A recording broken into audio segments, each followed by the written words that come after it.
Here, Five of Cups energy. The energy is lonely but at the same time parang may galit, no? Or hindi inis eh, parang galit eh. You know? Yeah, I'm seeing someone here na parang ginaganto yung kamaon niya. You know? Malungkot, pwedeng naiiyak, pero may galit, no? Ganun. Ano nangyayari rito?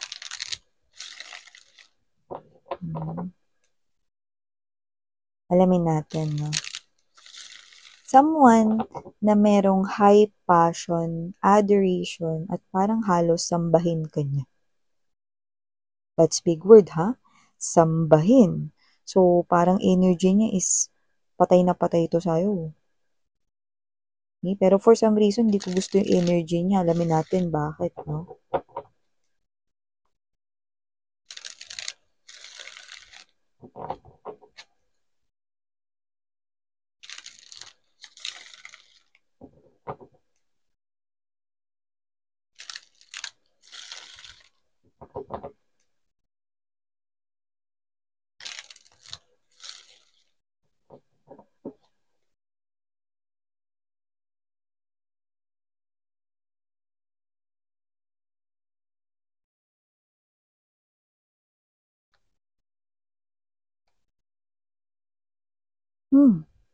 Okay.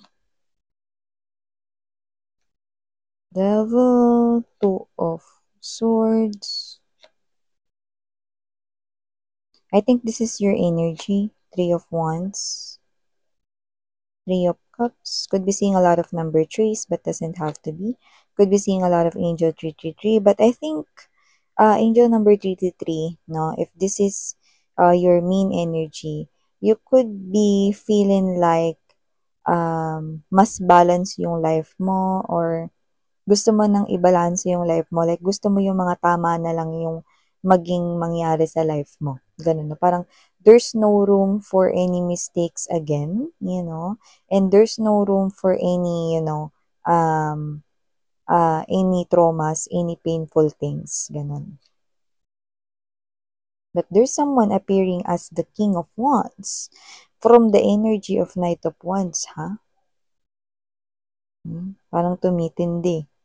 Lumalala. But I like your energy. Justice card at the bottom of the reading, together with the Four of Coins, Seven of Wands.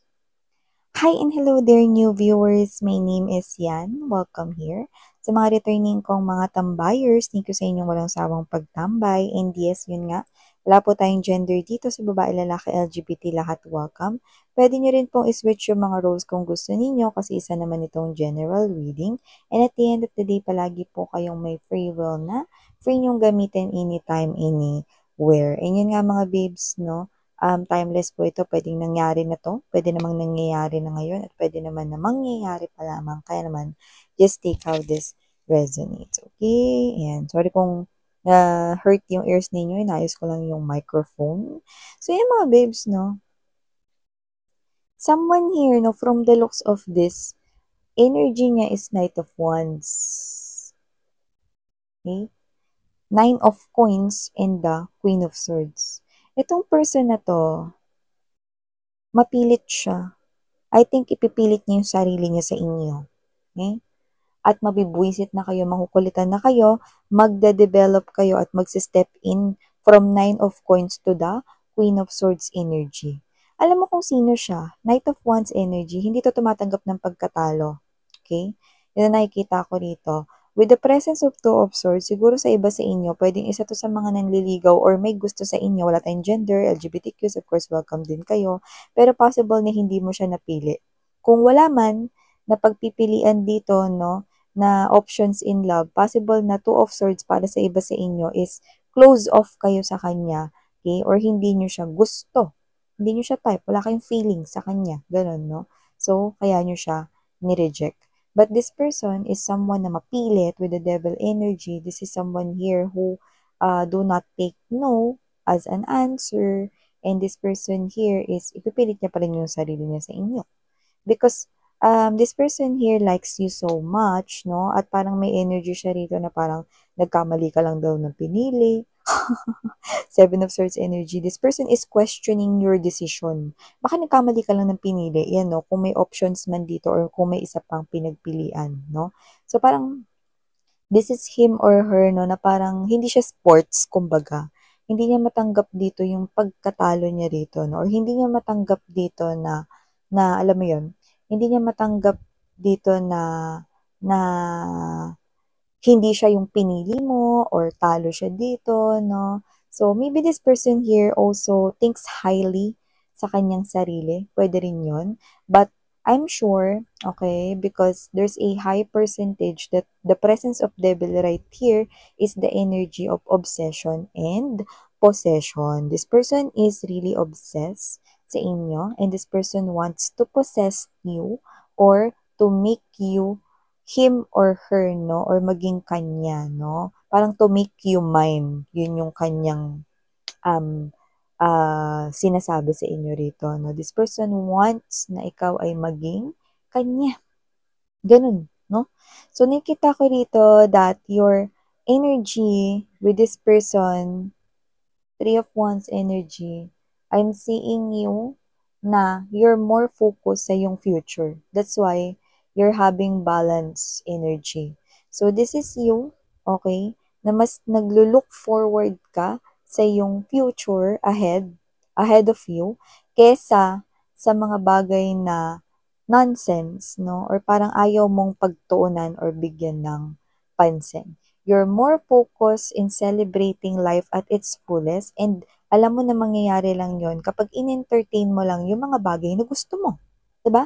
Pag in-entertain mo yung mga bagay na gusto mong mangyari sa buhay mo, sa trabaho, no? I-entertain mo lang yung mga opportunities na alam mo na magwo-work well for you, na alam mo na may interest ka, na alam mo na mahal mo yung trabaho na yun, no? I-entertain mo lang rin yung mga bagong connections at yung mga energies around you na nagko-contribute sa iyong well-being, no? Yung nagpapakatotoo sa inyo, no? Friends, families, no? Yan. At kung may mga bago mang connections na dadating, sasalain mo din yun kasi ang gusto mo lang na makapasok sa yung balanced future kasi yun yung goal mo eh, no? Yung balanced life, no? So, papapasukin mo lang yung mga tao or energies, no, na makikitaan mo ng potensyal na magiging totoo at hindi ka rito pag tatraydoran or gagawa ng hindi maganda or kahit isipan ng hindi maganda, sila yung patutuloyin mo sa yung new balance world. Yan, no? So, nakita natin dito that yung kanyang desire, kung sino man tong Knight of Wands na to, no, is yung desire niya with the Ace of Wands energy connecting to the Seven of Swords. Ibig sabihin, hindi healthy. Unhealthy desire yung meron siya for you. Kasi, mantakin mo, kung may pagpipilian man dito, tas may pinili ka at hindi siya yung pinili mo, dapat tanggapin niya na yun, 'di ba? Kasi dapat unahin niya rito yung happiness mo, dapat happiness mo first bago yung happiness niya. So kailangan i-accept niya na talo siya, 'di ba? Pero dun pa lang hindi na siya sports, hindi niya ma-accept na talo siya. So gusto niya rito na parang mag mag-try ulit, no? Na ipilit rito yung sarili niya rito, baka nagkamali ka lang daw ng pagpili, no? But hindi ka nagkamali ng pagpili because the Six of Swords right here and there's this Three of Cups, no? Yan, no? Yung iba, pwedeng wala ritong other options ha, pero hindi nyo lang talaga siya gusto. Close off lang talaga kayo sa kanya. Okay? Kasi this is you, hindi mo nakikitaan, no? Na magko-contribute yung tao na yan sa yung life big time, no? Parang, ikaw ito na ang tingin mo lang sa kanya is dumating lang siya, dumaan lang siya, period. Okay? So, this is you, ang pinapapasok mo lang sa buhay mo ay yung mga taong alam mo na kakailanganin mo, no? At magbibigay ng totoong energy sa inyo, no? So, this is you na sinisigurado mo na lahat ng mga desisyon na gagawin mo ay tama for you. Yan. So, nakita ko na yung energy nitong person na to na ipipilit yung sarili niya sa inyo ay titindi, lalakas, lalaki, kasi magiging King of Wands energy. May pagpaplano na rito, no? So, nakikita ko rito na nag-elevate yung energy niya. Ibig sabihin, mas ginugusto ka pa niya, mas gumagawa siya ng plano para agawin kayo from the other person or gumawa ng paraan para magustuhan niyo siya, no, kung wala mang other person dito, no, na options in love, yan, no. So, may ganun. Kasi nga, yung energy niya, hmm, hindi niya matanggap na talo siya. So, with the Seven of Wands right here, Four of Coins, and there's this Justice, nakita ko, no, na hindi ka naman natatakot with this person. Actually, napaghandaan mo na nga to. Parang ito ka, no, na Justice card energy, Queen of Swords, no, matapang mong hinaharap. Kulit nito. Pero hindi pisikalan, hindi yung sasapakin mo siya, sasabunutan, itutulak, no, o tatadyak-tadyakan, hindi ganun, no. Kundi yung energy mo, no, is this is you, hindi ka magba-back out, and you will not allow this person here to ruin your balanced life or the balanced life you're creating for yourself. Okay? So you're not backing down. This is you.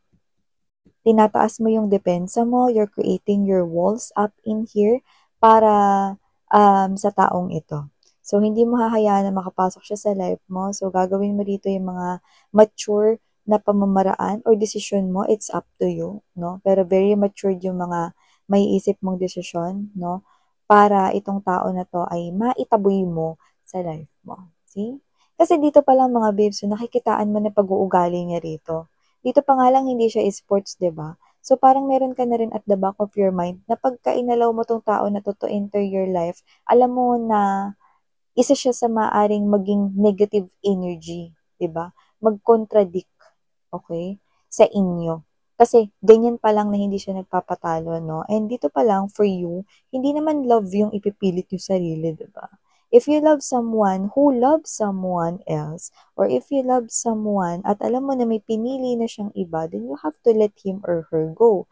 Lalo na kung naging patas naman yung laban, no? Yung courtship dito, 'di ba? So in short, stubborn naman talaga yung energy nito at mukhang alam na alam mo yun because you are appearing here. Alam mo, wala dito yung Queen of Wands, no?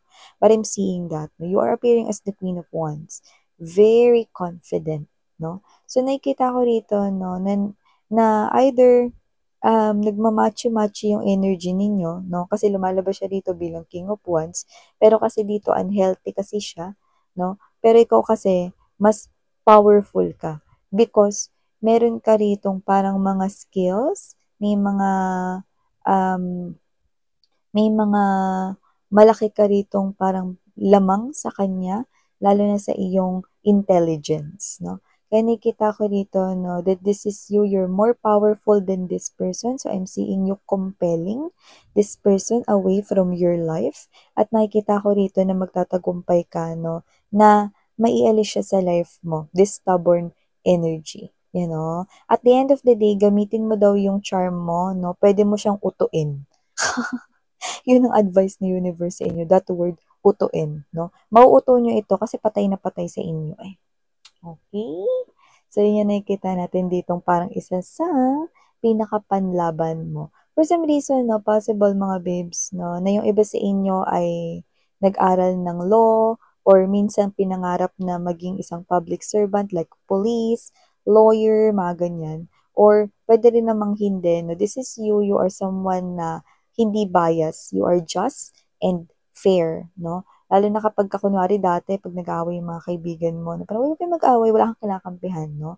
You're both listening from each side story and you are someone, no, na naggagawa ng fair decision. Whether that's personal life, whether that's work-related thing, okay, or any personal matters, no? With the people around you. So, yeah, you've got a all the things that you need in order to create that balanced life sa inyo. No? Parang yung mga angels mo no is parang halos pwede nang wala nang gawin dito no kasi nakikita nila na kayang-kaya or yakang-yaka mo nang i-handle itong ganitong klaseng sitwasyon. So yeah, mga babes, na ito yung mga nakuha nating mensahe here for you guys dito sa ating Dalnim channel. By the way, hindi nakakalam na ba't Dalnim, lalo ni mga bagong pasok, no? Dalnim kasi is like the high priestess, mga babes, no? Dalnim is the goddess of the moon in Korean. Yan, no? So, yun yun. Okay? So, the secrets of the moon will be revealed to you. Yun yung role okay, ng ating energy readings every day. Just like yung the high priestess, no, is the high priestess is someone who sees the unknown future, no? So, ganun yan. Okay? So, ito yung mga mensahe na nakuha ko here for you guys. Sarang Hiyo, Love and Light. Again, I'm your Yana Onni or Ate Yana. Onni means ate in Korean. So, Sarang Hiyo, Love and Light. Annyeong.